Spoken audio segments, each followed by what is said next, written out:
Salam jemaat terkasih, salam sejahtera bagi kita semua. Jumpa lagi dalam acara Light of Revival, renungan firman Tuhan yang akan memberkati kita di sepanjang hari ini. Mari kita membaca satu bagian firman Tuhan di dalam Injil Yohanes pasal 3 ayat yang ke-27. Demikian bunyi firman Tuhan. Jawab Yohanes, "Tidak ada seorang pun yang dapat mengambil sesuatu bagi dirinya kalau tidak dikaruniakan kepadanya dari sorga." Allah sumber keberhasilan. Saudara terkasih, kalau kita melihat dari bacaan ini di dalam ayat yang ke-25 sampai 27 ini ada perselisihan di antara murid-murid Yohanes dengan seorang Yahudi, dan perselisihan itu berlanjut hingga murid-murid Yohanes ini datang mengeluh kepada Yohanes.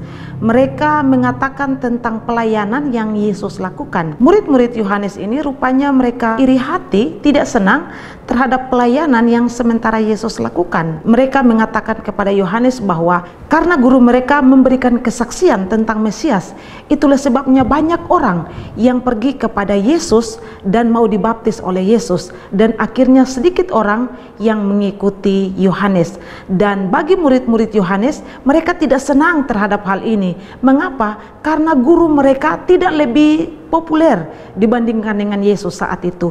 Guru mereka sudah tidak lagi diikuti oleh banyak orang, mau dibaptis oleh banyak orang dibandingkan dengan Tuhan Yesus. Dan ini yang membuat sehingga murid-murid Yohanes merasa iri hati terhadap pelayanan yang Yesus lakukan. Kemudian di bagian firman Tuhan kita di ayat 27, Yohanes selalu menjelaskan kepada mereka bahwa kalau mereka bisa mendapatkan keberhasilan, kalau mereka bisa memperoleh kesuksesan, itu bukan karena mereka melakukannya atau mereka hebat, tetapi Allah yang mengaruniakannya di dalam kehidupan mereka. Nah, saudara sekalian, dari bagian firman Tuhan ini, Yohanes juga ingin memberikan satu nasihat kepada kita sebagai orang percaya. Seringkali kita fanatik terhadap seseorang hamba Tuhan yang itu merupakan idola kita, sehingga kita lalu menutup mata kepada hamba-hamba Tuhan yang lain yang juga sukses atau memiliki pelayanan yang diberkati Tuhan, sama dengan hamba-hamba Tuhan yang selama ini kita ikuti. Kita merasa bahwa hamba-hamba Tuhan kita atau pendeta yang kita kagumi itu harus yang nomor satu dibandingkan dengan orang lain. Firman Tuhan ketika Yohanes memberikan nasihat kepada murid-muridnya saat itu, Yohanes juga ingin menasihati kita orang percaya masa kini.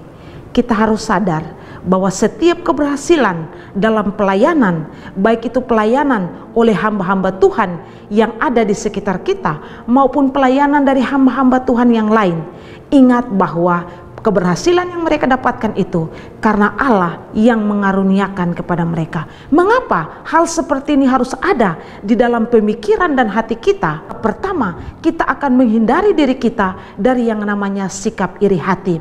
Kalau kita sadar bahwa keberhasilan itu datangnya dari Tuhan, itu membuat kita tidak iri hati dengan keberhasilan suatu gereja tertentu. Mengapa?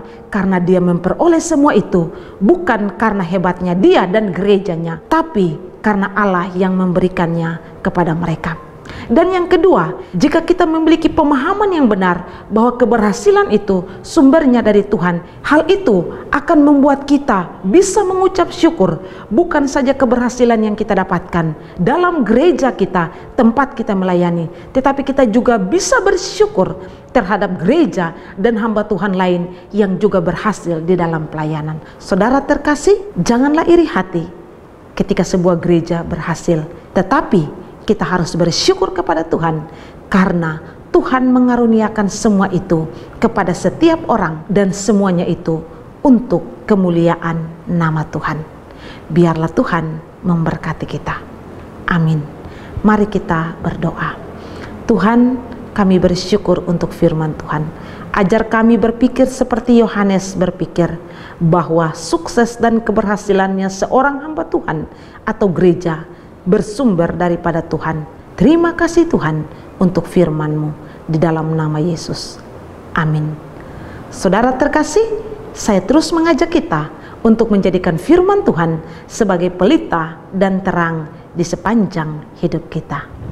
Tuhan Yesus memberkati.